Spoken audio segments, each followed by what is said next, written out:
Oi, eu sou o Renato Ferreira e esse é o InsightCast, o podcast para quem quer entrar de cabeça no mercado de vendas do Brasil.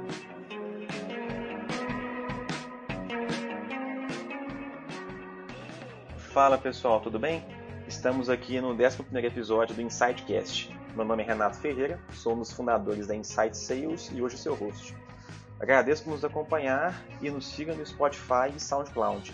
Hoje, pessoal, nós vamos falar com o Bruno Gomes. Ele é Head of Sales na Tray, churrasqueiro, cervejeiro e meu amigo. Fala, Bruno, beleza?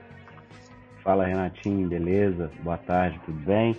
Tudo jóia, Bruno. Obrigadão pela sua participação, viu, pela sua disponibilidade. Cara, eu que agradeço poder participar, poder estar junto com vocês e participando dessa história que vocês estão construindo aí. Que isso, prazer é todo nosso. E, pessoal, hoje nós vamos falar um pouquinho sobre vendas B2B para e-commerce, né? Eu acho que na pandemia, principalmente, a gente viu uma migração muito forte de negócios do meio físico para o virtual, né? Até como estratégia de sobrevivência. Então, é interessante entender quais são os desafios e particularidades, né, de quem vende soluções para poder implementar o e-commerce, enfim, algo mais nessa pegada. Mas antes, pessoal, vamos conhecer um pouquinho mais o Bruno. E assim, Bruno, nos conta um pouquinho da sua trajetória pessoal, profissional, né? O que você fez, como que você começou. Compartilha um pouquinho conosco. Cara, vamos lá. Bom, você já fez uma introdução aí, cervejeiro, churrasqueiro, seu amigo.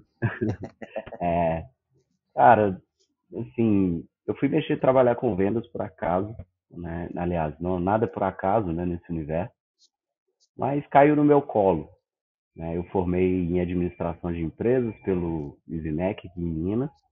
E num determinado momento ali difícil, pós-formatura, estava procurando emprego, eu me aventurei a empreender num negócio muito estranho com meu irmão, que é engenheiro nuclear.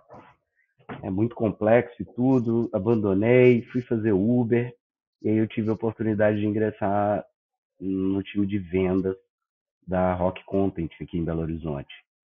E foi uma decisão bem engraçada, assim, porque quando eu comecei a procurar por um trabalho, eu falei, cara, o primeiro que apareceu eu vou aceitar. E a única coisa que eu não gostava de fazer, que eu tinha um preconceito absurdo, era venda. Então, quando surgiu a oportunidade, eu tive que me lembrar do meu acordo comigo mesmo. Falei, não, tem que assumir o compromisso que eu criei comigo mesmo, então vamos lá. E, cara, hoje eu vejo que foi a decisão mais acertada da minha vida. Adoro o que eu faço, adoro. Gosto muito de vendas, aprendo todos os dias, aprendo constantemente. E tive uma carreira bem legal ali, dentro dessa jornada da Rock Content, onde eu fiquei quase 4 anos. Enfrentei desafios dos mais diversos possíveis desde o primeiro dia, mas consegui concluir essa jornada construindo uma história de sucesso.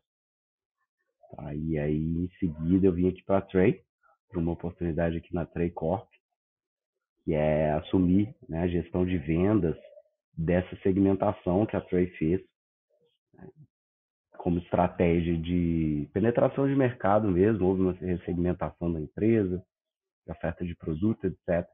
E recebi o convite para integrar essa equipe com os objetivos que a gente imagina que a gente vai falar à frente um pouco mais sobre processo, etc, etc. Bacana demais, Bruno. E, pô, eu acho bem legal a sua trajetória, né? Acho que vendas é uma área que ninguém pensa no primeiro momento, né? Pô, você é vendedor, você é gestor comercial, né? Mas depois descobre que não é só resenha, tem ciência também por trás, enfim, tem processo. Pô, legal demais aí sua história. E assim, Bruno, seguindo um pouquinho na pegada aí da sua experiência na Tray também, do trabalho que você já fez na Rock, né? Você atua vendendo soluções para a área de marketing, que já é uma área um pouco mais familiarizada com tecnologia, né? Já é um público um pouco mais digital. E hoje você está atuando no mercado de e-commerce, que também tem pessoas que já estão acostumadas, mas também tem um público entrante, né? Sim. Um pessoal que não conhece tanto do digital. Qual que você sente que são as maiores diferenças, né, entre uma venda e outra? Cara, vamos lá. A primeira diferença observada é porque uma oferta ela é muito mais relacionada à estratégia, né? Então a gente vende a estratégia que é executada por meio de tecnologia e outras coisas. E a venda de software, de plataforma de e-commerce, quando eu cheguei aqui, eu notei, observei muito o foco na venda do software, baseado em funcionalidades desse software. ok? E percebi também que isso é uma prática comum de diversos players do segmento, né? Isso apresentou, pelo menos na minha percepção, uma oportunidade, né, da gente, poxa, peraí, vamos parar de vender funcionalidade, deixar de ser product selling to solution selling. Vamos entender como a gente faz isso para entregar maior valor, clareza, didática para o lead ali na ponta, né? Afinal, nem todos, né? E melhor do que nem todos seria a grande maioria das pessoas, né, das empresas que vão fazer a contratação de um e-commerce, de uma plataforma de e-commerce, é, é, elas não têm tão grande maturidade digital.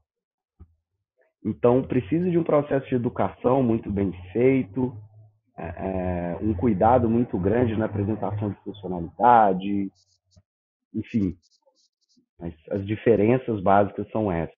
Foi uma boa resposta porque realmente você tem uma diferença, né, numa proposta que ela é mais, vamos colocar assim, intangível, né? Você está falando em algo que, assim, bem mais estratégico, que pode determinar ali os próximos meses, né, de crescimento ou não de um negócio, enquanto outra está falando de uma plataforma, de uma solução, né, que ela também tem uma pegada estratégica, mas ela é muito mais palpável, né? Você vende um produto, você vende uma solução que a pessoa quer ver funcionando, enfim. Mas, pô, achei ótima resposta, dá uma dimensão interessante, assim, em- do que realmente é atuar com produto, né? E o que é atuar com serviço, né? De uma ponta e na outra. Complementando, assim, cara, se a gente consegue agregar mais, estratégia, né? Se você vender um benefício intangível de resultado a longo prazo, é uma coisa bem diferente da gente vender um software que é utilizado para o quê? É aí que é a identificação da oportunidade, né?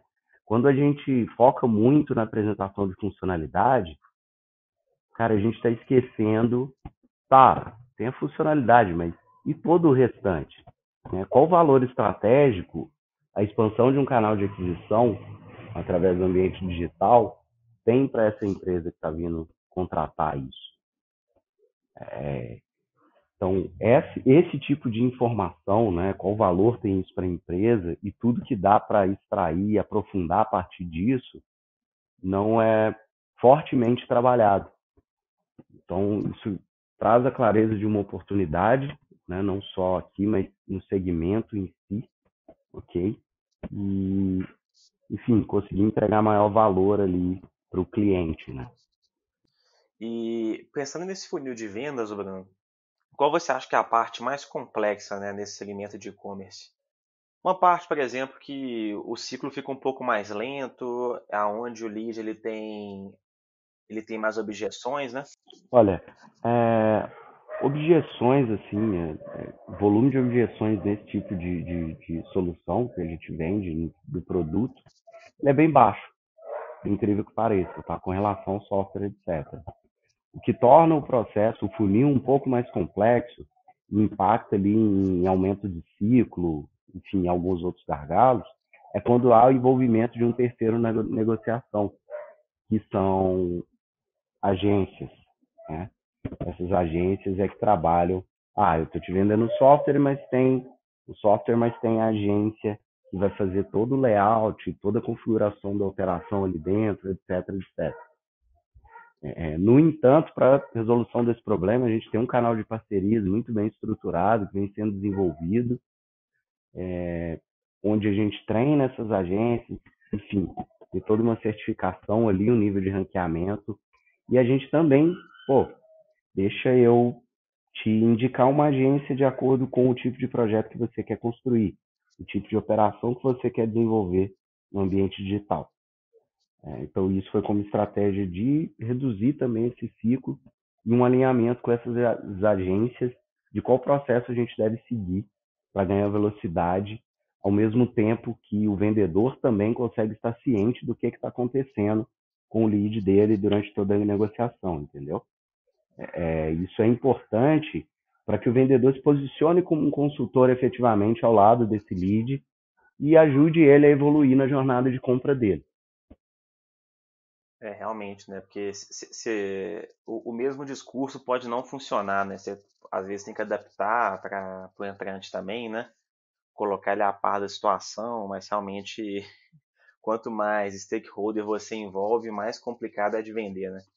Isso, em muitos casos, apresenta um risco muito grande, né? Porque se não há uma boa passagem de bastão, uma boa integração dessa comunicação, o lead pode ter uma experiência negativa, né? Que vai traduzir para ele o quê? Putz, eu não estou contratando uma solução ali que está todo mundo alinhado, integrado. Eu estou contratando duas empresas, uma para fazer uma coisa, outra para outra.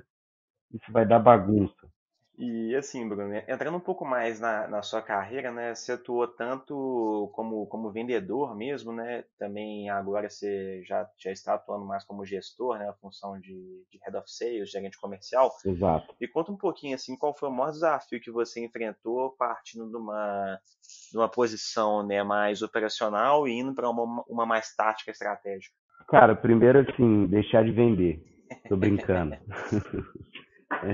Eu gosto muito de vender, gosto. Depois, quando a gente aprende uma coisa e começa a fazer essa coisa bem, ela se torna satisfatória, né? Todo esforço é recompensado.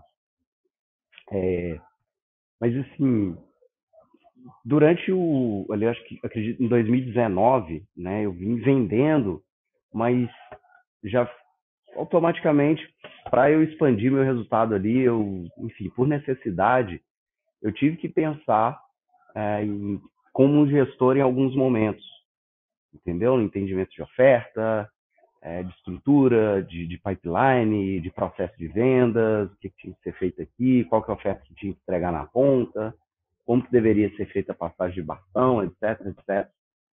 Então, isso me ajudou muito nessa transição, foi mais tranquilo, tá?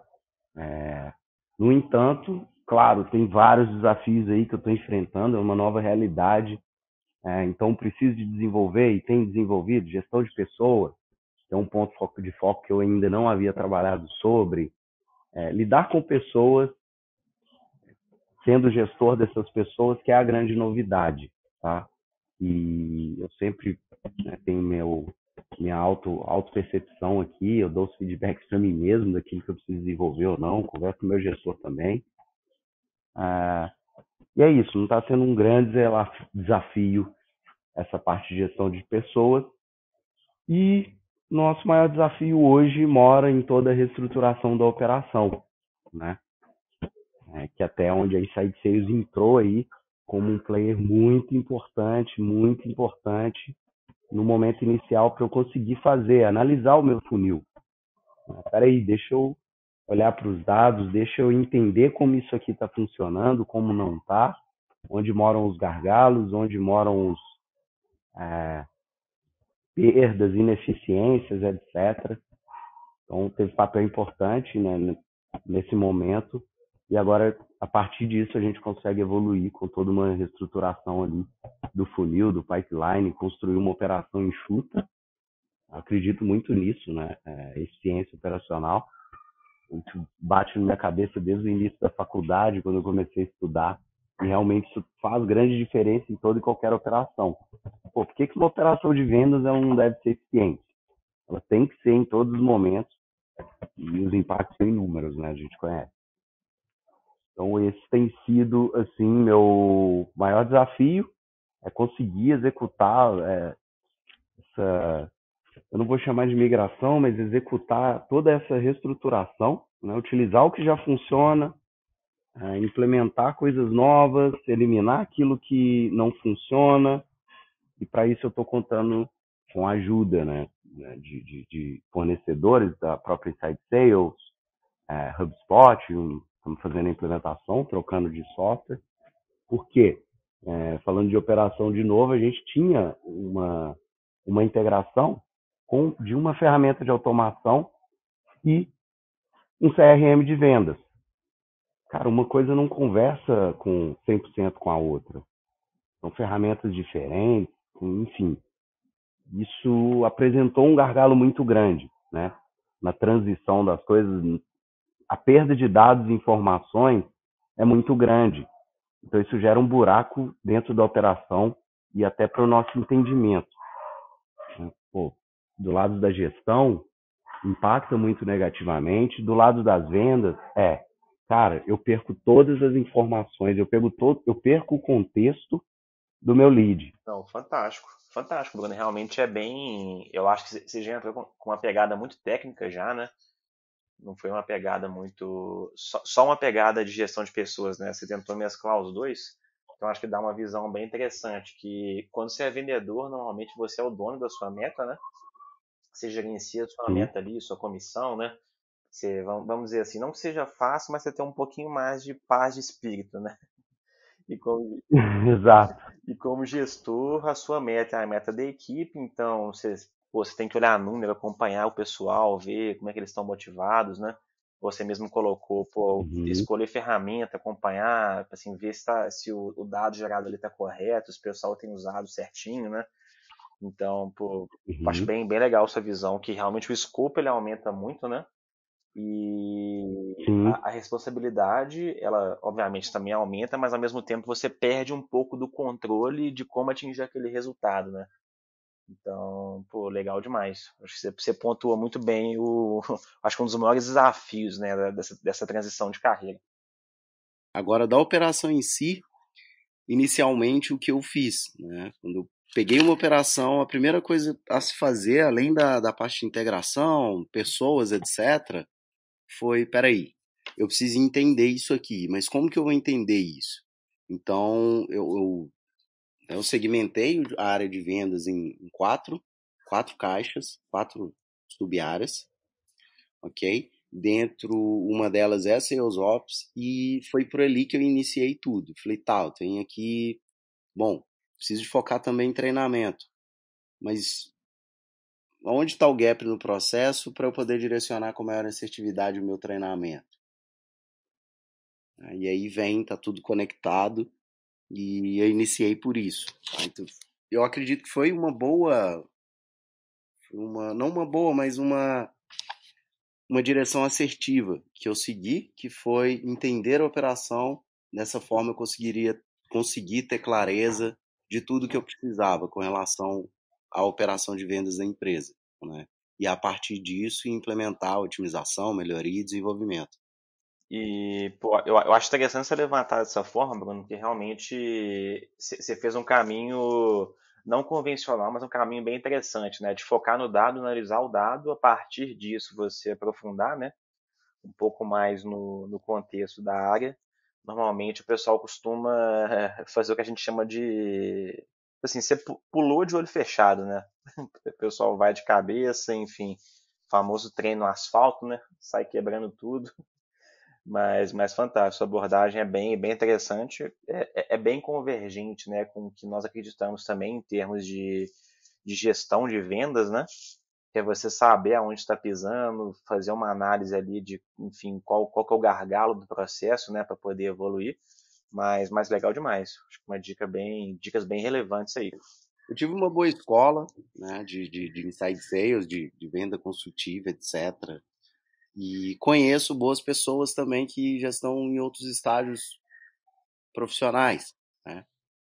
Quem vendedor que já vendeu ali um pouquinho antes de mim, hoje é diretor de não sei o quê, pessoas que já percorreram, passaram pelo caminho onde eu estou passando. Isso também conta muito, não construo nada sozinho.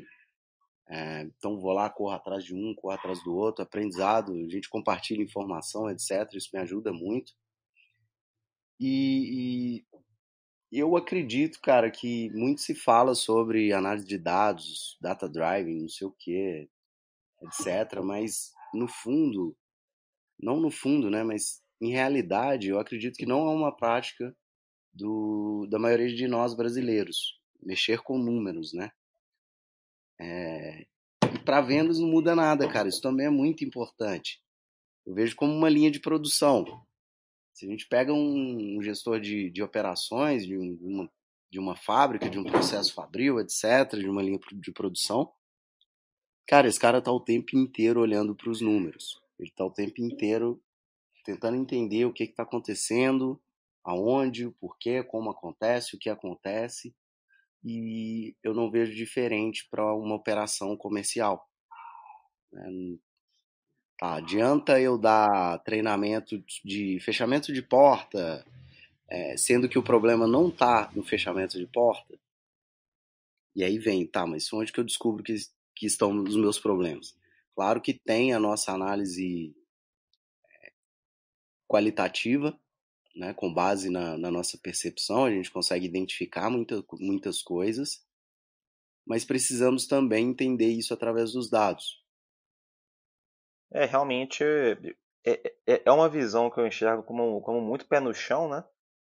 E que se for levada realmente ao pé da letra, ela só traz benefício, né? Porque se você fazer ajuste no que você não conhece, você vai jogar no escuro, né? Você pode acertar o feeling, enfim, ele pode ser uma boa, mas sem ter uma noção clara realmente do que treinar, né? Como treinar e o porquê, até para o pessoal poder entender, né? O porquê as ações estão sendo tomadas é realmente bem melhor. A gente tá bem alinhadinho assim de visão. Agora, agora, Bruno, me fala assim, em relação um tema um pouco polêmico, né? Mas qual foi seu maior erro, assim, na sua carreira, né? Que você olha para o passado e vê que ele te ensinou bastante coisa. O maior erro foi, mas também um número de variáveis muito grandes, né? Foi uma empresa pela qual passei, onde eu não fiz um bom diagnóstico na entrada dessa empresa. Acabei tendo uma experiência muito negativa, muito ruim, mas que de toda forma me ensinou, né? Me lembrou algumas coisas, me ensinou outras coisas.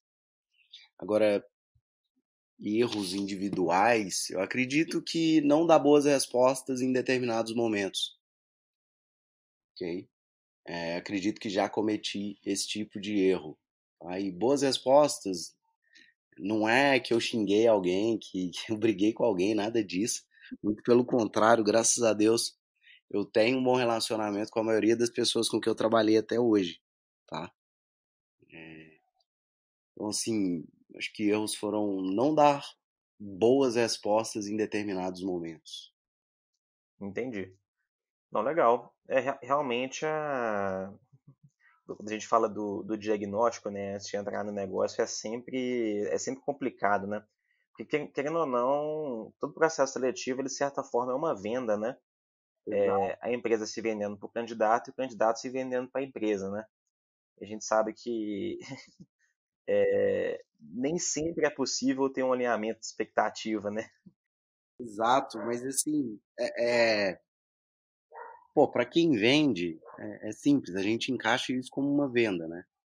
E aí entender de fato qual que é o cenário que eu estou entrando, minimamente, qual que é o tamanho do desafio, o tipo do desafio, qual é o desafio que eu estou assumindo, para que não haja esse tipo de erro. Nó, cara, ok, assumi isso aqui, mas não estou entendendo, não entendo nada disso aqui, vira um desespero, é ruim para a pessoa e para a empresa. Então esse foi um erro que eu já cometi, sim. Aprendi com ele, tanto que agora eu estou numa experiência aqui bem alinhada com meus objetivos, com as minhas capacidades e habilidades e também com minha possibilidade de desenvolvimento. Agora, pô, já errei pra caramba, né? No aprendizado a gente erra, faz parte, é normal. E uma coisa que eu aprendi bem interessante foi não pressionar o lead de forma errada. Aliás, melhor dizendo, é não pressionar uma venda, né? Porque, cara, ninguém gosta daquele vendedor que fica, mas e aí, vai assinar, vai pagar quando, e aí? Se tiver que fazer isso, acredita porque o processo em si não foi bem feito, as informações não foram extraídas, a solução não foi bem vendida, os próximos passos não foram alinhados com clareza, passos e compromissos, né, não foram alinhados com clareza entre as partes. Ok? Digo isso porque o diretor comercial de uma construtora, uma das três maiores construtoras do Centro-Oeste, eu quase perdi uma oportunidade por ansiedade durante a venda. Então, o controle da ansiedade no processo de vendas ele é muito importante. É, realmente esse ponto ele é muito relevante, né? Porque o vendedor, a gente brinca muito, né? Que ele pode ter um mês de vendas fantástico, mas virou o dia 30, o dia 31, né? virou o mês, você começa do zero, né? É, O pessoal até brinca, né, que vendedor não tem passado, né? Todo mês você tem que correr atrás do resultado. E quando bate o desespero normalmente, né? Eu normalmente eu tenho um alinhamento muito comum com a equipe minha, que é, chegou no dia 31, não bateu a meta, né? Tá distante ali, tipo, não tem nada no forecast que consegue garantir. Mas, cara, beleza, não pressiona, né? Espera o mês virar e foca no mês que vem, porque se você for fechar só na base do desconto, né? Na base da pressão e etc., alguém pode fechar no susto, né? Mas a probabilidade desse negócio churnar também é imensa, né? concordo. Eu passei por isso nos primeiros meses da minha carreira. Eu acho que minha quarta meta, no quarto mês, eu, assim, eu tava acho que R$ 1.000 da meta e eu consegui bater a meta no último dia do mês. Eu não dormi à noite, cara. Foi péssimo, foi experiência ruim. E eu falei assim, cara, não. Por que que eu tenho que bater a meta no dia 31? Por que que eu não posso bater antes? Então, eu passei a trabalhar constantemente todos os dias do mês, entendeu? Com a mesma performance ali, a mesma disponibilidade sendo empregada, o mesmo nível de esforço, de cuidado, de dedicação todos os dias. E aí eu nunca dependi disso, né? Que sinceramente eu não gosto muito desse negócio. Ah, ficar sofrendo, correndo nos últimos dois últimos dias do mês para bater meta, né? E isso reflete um ponto importante, que é o quê? A própria operação de vendas, o próprio processo, a estrutura do pipeline, as conversões de cada vendedor. A partir do momento que eu entendo como a minha operação individual funciona, dou atenção para isso, eu consigo ter um maior controle das minhas entregas, né? Eu consigo entender, cara, bom, esse mês eu preciso de conversar. Ah, eu tenho aqui 20 X pessoas, X deals em cada estágio desse do pipeline. Tenho processos, próximos passos claros com todos aqui. Tenho esse volume X aqui, o Y ali. Entendendo as médias de conversões, dá para ter maior previsibilidade nessa entrega. Bacana demais. Eu realmente, pô, eu acho fantástico isso, né? É uma coisa que a gente vai lutar muito para tentar popularizar, que é o vendedor ele focar muito na gestão do pipeline dele, né? Para não passar esse sufoco aí É, mensal, né? Para poder atingir a meta, né? venda é ciência. Então, se a gente leva isso em consideração, se as pessoas, os vendedores começam a enxergar dessa forma, vão conseguir visualizar a possibilidade de uma gestão muito mais inteligente e eficiente do próprio trabalho. Eu acho que talvez isso tenha sido uma das coisas que me ajudou também na transição de vendedor para gestor. Fantástico. Eu acho que, pô, realmente é uma visão que faz bastante sentido. Você vê vendas como um processo, né? Como um organismo ali que, se você trabalhar ali bem, o resultado chega, né? E não só na emoção. Mas, pô, legal demais, Brunão. Fantástica visão. E entrando um pouco assim na parte boa, né? Eu acho que você já falou um pouco sobre isso, mas a gente consegue aprofundar um pouco mais. E o seu maior acerto em termos da sua carreira? Cara, o maior acerto assim na minha carreira foram os acertos, né? Os dois erros assim eu coloquei aqui, eu tenho certeza que tem. Na verdade, os erros são tantos que eu não consigo nem me lembrar. Mas os acertos, assim, eu nunca tive medo de trabalhar, eu considero isso como um acerto. E não tive medo mesmo, cara. Formei numa faculdade excelente e no outro dia eu tava fazendo Uber. Só que eu tava fazendo Uber da melhor forma que eu podia, entendeu? Entregando o melhor que eu tinha ali. Então isso me ajudou muito. Cara, considero como um todo assim, né? Desde quando eu comecei lá, meu primeiro trabalho, uns 15 anos de idade. Mas grandes acertos foram ter estudado onde eu estudei, isso me ajudou muito. a construir, enfim, toda a base, né, de desenvolvimento técnico, etc. E também ter respondido de forma positiva o compromisso que eu assumi comigo mesmo de aceitar a oportunidade na área de vendas e desenvolver minha carreira ali, né? Então, esses acertos foram, eu considero isso grandes acertos, tá? Outras coisas também, um acerto muito relevante, muito importante, foi parar e olhar, cara, eu tô feliz ou não? Tá, eu não tô feliz. Então, mas por quê? Colocar isso no papel, entendeu? E aí isso me ajudou a descobrir que não tinha nada a ver com o que eu estava fazendo. E sim como eu estava fazendo aquilo que eu estava fazendo. Isso e um outro ponto que isso aí eu já acho que não só para a carreira, mas para a vida como um todo. Um momento difícil, né? Principalmente aí falando de vendas, aquele momento que a oferta não está encaixada com o que o mercado está demandando, o preço. Isso gera diversos impactos na nossa percepção, né? Que eles são negativos. Não posso falar que é negativo, assim, mas ele impacta negativamente no nosso desenvolvimento, no nosso desempenho, né? Eu vi muitas pessoas com possibilidade de se tornarem excelentes profissionais, que gostavam de certa forma daquilo, mas que não tiveram resiliência necessária para a permanência. Então, assim, não tomar decisões importantes em momentos difíceis.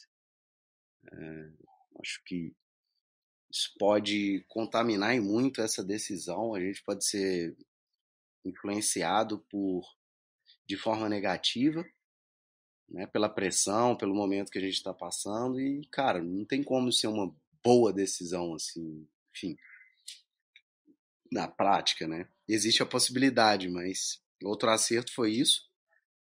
Nos momentos difíceis, não tomar nenhuma decisão importante. E nos bons momentos, cara, eu não queria mudar nada, eu só queria continuar, então tá tudo certo. Realmente é uma visão bem massa. Tomar decisão em momentos muito complicados normalmente acaba sendo mais passional, né, do que racional. Então, assim, o famoso emocionado, né? Tomar decisões emocionadas não costuma gerar muito fruto positivo para a vida, não. E realmente tem que ter calma, né? Não tem jeito. Exato. E de vendas, assim, cara, eu acho que um grande acerto foi olhar para a empresa como um todo, né? Olhar para a operação 360 graus. Não sou somente eu, não é somente a área de vendas. Deixa eu interagir e entender como é feito, o que é relevante, o que não é, para os meus stakeholders, né? E aí, quando eu penso em jornada do cliente, cara, a área de vendas é só mais uma etapa na jornada de um cliente. Então, se eu consigo alinhar e integrar tudo, né, o meu processo de venda, o marketing lá, desde o início da comunicação da jornada desse cliente, ele tem uma boa experiência, o impacto é positivo não somente para a área de vendas, mas para a empresa como um todo e para todas as outras áreas. Isso me ajudou, então, essa aproximação com as outras áreas dentro da empresa sempre me ajudou muito. E foi o que me ajudou a desenvolver oferta, a otimizar processo, a entender para quem eu podia vender, para quem eu não podia, o que eu podia e o que eu não podia, e também construir novas possibilidades de entrega, né? Ó, tem uma oportunidade de fazer isso, algo que a gente não faz. A gente tem um conhecimento, vamos testar?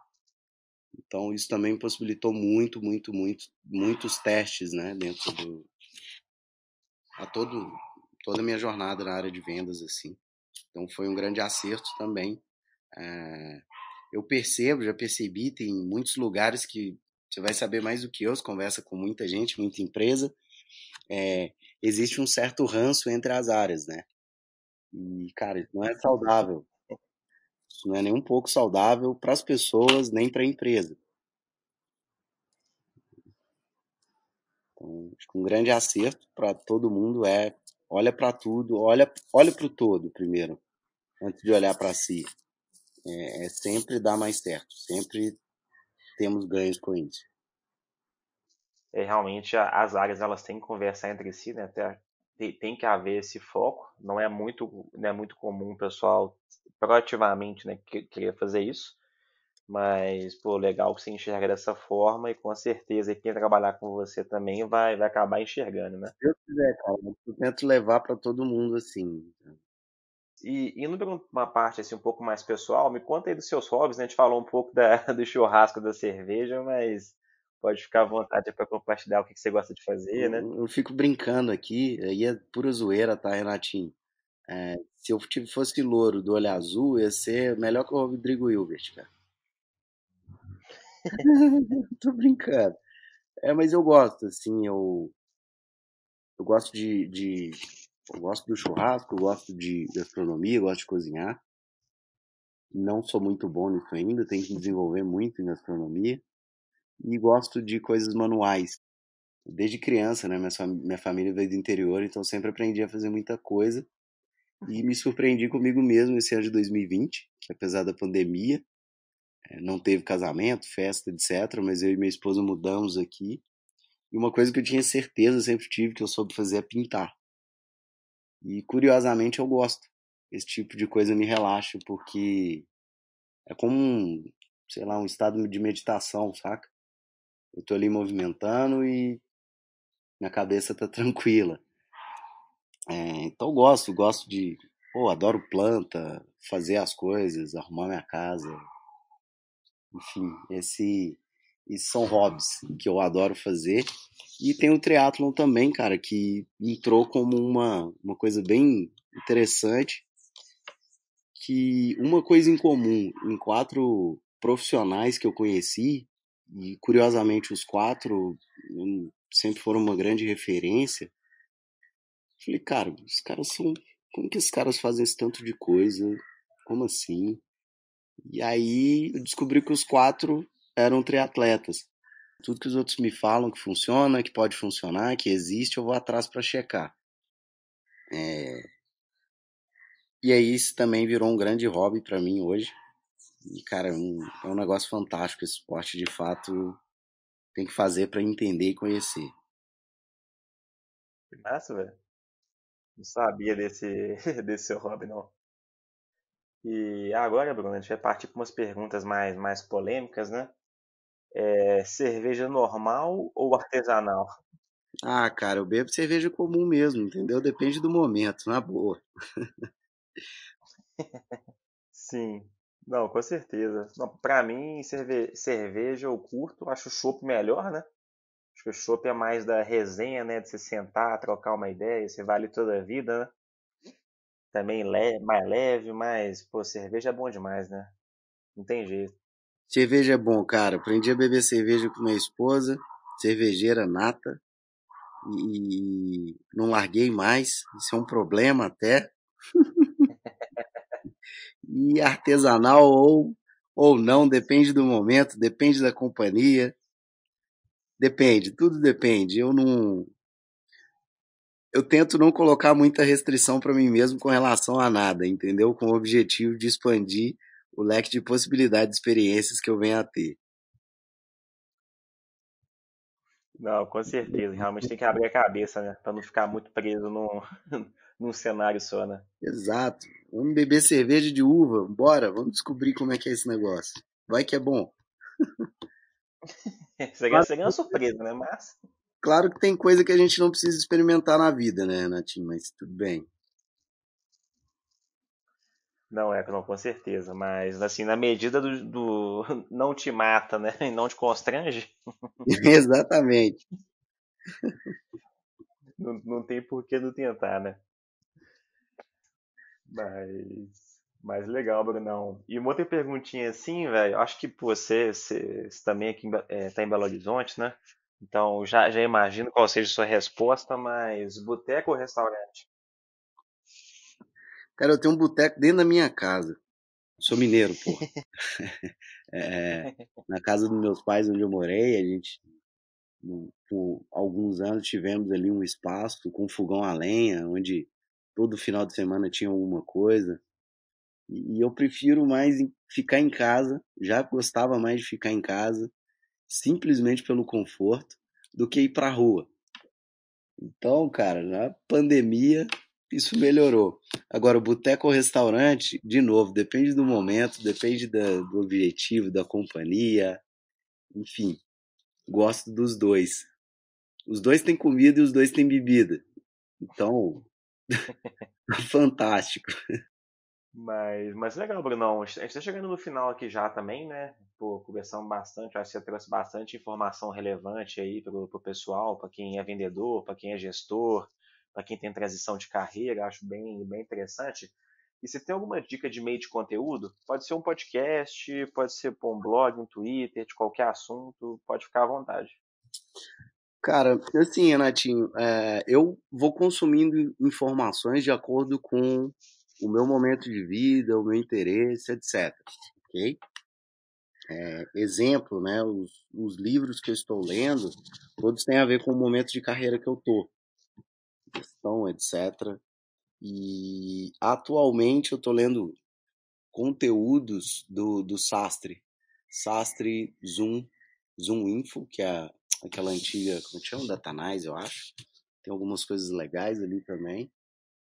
E ademais são livros, entendeu? Mas, pô, já ouvi muito Cash for Closers em determinada época. Uma coisa pra caramba. Aprender com as pessoas também. Tudo que eu escuto eu aprendo alguma coisa. Eu, no mínimo, lembro de alguma coisa. Nesse meio onde a gente trabalha, as pessoas são assim. Elas, naturalmente, elas compartilham tudo aquilo que elas sabem. Então, gosto muito disso, pratico muito isso também. Nós estamos encerrando aqui agora, pô, brigadaço pela sua disponibilidade, enfim, por ter liberado um espaço na sua agenda para a gente poder conversar, acho que compartilhar o seu conhecimento com a audiência. Vou abrir esse espaço para você poder fazer o seu jabá também, né? Falar um pouquinho de você, seus projetos, enfim, suas redes sociais, o que você achar mais interessante. E, pô, brigadaço mesmo. Natinho, eu que agradeço, cara. Agradeço a oportunidade de poder conversar, de poder compartilhar alguma coisa. Pô, quem quiser me encontrar, eu sou aí no LinkedIn, Bruno Gomes, é a rede social que eu utilizo. O Instagram é mal para acompanhar a vida dos outros, eu não gosto muito de utilizar as redes sociais, as demais. E é isso, cara. Sobre projetos, eu tenho um grande projeto aqui que é fazer a Trace a maior referência e-commerce do Brasil.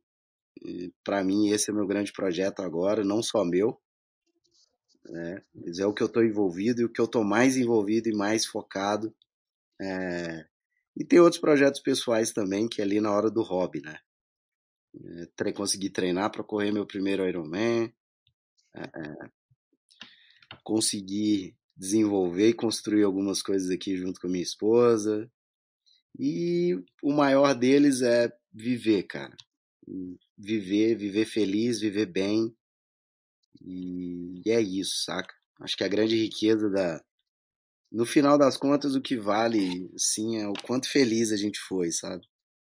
O que a gente fez com o que a gente tinha, qual nível de riqueza a gente conseguiu construir ou viver com tudo, com o que com o que está disponível, né? Eu vejo muito isso, riqueza é muito associada a dinheiro, e eu acho que é muito mais. Fantástico. Pô, Brunão, brigadaço, viu? Um abração para você aí. Vamos ver em outros podcasts aí com certeza. Um abraço também para a audiência. Nos vemos no próximo episódio.